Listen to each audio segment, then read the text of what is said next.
இல்ல ஒன்னே ஒண்ணுதான், எவ்வளவு பிரச்சனை, நிறைய பிரச்சனை கொடுக்குறாங்க. ஒருவேளை அவ்வளோதான் போல் இருக்கு. இதுக்கு மேலே நம்மளால வந்து ஒரு பீரியட் வந்து என் வாழ்க்கையில் வந்து நான் ரொம்ப கஷ்டப்பட்டதுக்கு காரணம் என்னன்னா, நான் இங்கே ரொம்ப அடி வாங்கினேன். எனக்கு அன்னைக்கு நான் அழுதுருக்கேனான்னு கேட்காதீங்க, லைக் தேம்பி அழுகுறேன். என்னடா நம்மளால ஓடக்கூட முடியல.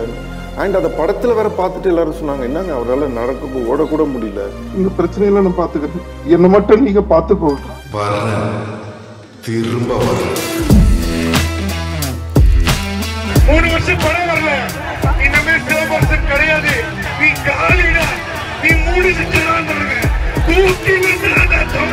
என்னுடைய மிகப்பெரிய ஸ்ட்ரென்த்ன்றது என்னுடைய ரசிகர்கள் மட்டும்தான். அந்த ஒரு தலைவர் போது எங்களுக்கு எங்க அண்ணன் தான் எங்களுக்கு மூச்சு.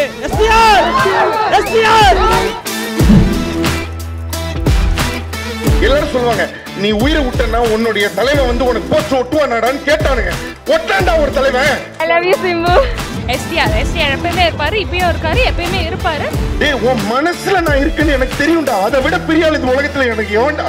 அப்படியே கட் பண்ணா மாநாடு, அந்த ஏர்போர்ட்ல இருந்து வெளியில வரேன். இவங்களால என்ன பிடிக்க முடியல. இன்னமே நான் என்ன பண்றேன்னு மட்டும் பாருங்க. அன்னைக்கு அவ்வளோ கஷ்டத்துலேயே எனக்கு ஒன்னே ஒன்று தான் தோணுச்சு, இல்லைடா நீ வந்துடுவ, வர முடியும் உன்னால.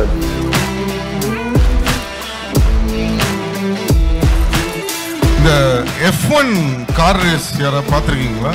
ஸோ தொடர்ந்து ஓட்டிகிட்டே இருக்க முடியாது வண்டியை. நடுவில் ஒரு சின்ன ஸ்டாப் எடுக்கணும், அதுக்கு பேர் பிட் ஸ்டாப்னு சொல்லுவாங்க.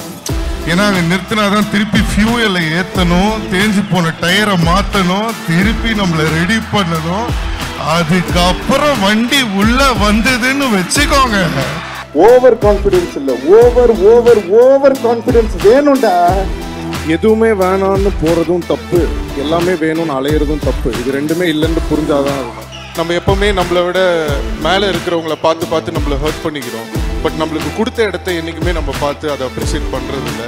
எது சொன்னாலும் சிரிச்சுட்டு நீ என்ன வேணா சொல்லு. உங்கள் வேலை மேலே ஒரு 100% கான்ஃபிடென்ஸ் வச்சு அதை தைரியமாக செஞ்சீங்கன்னா 100% சக்ஸஸ்ஃபுல்லாக இருக்கும்.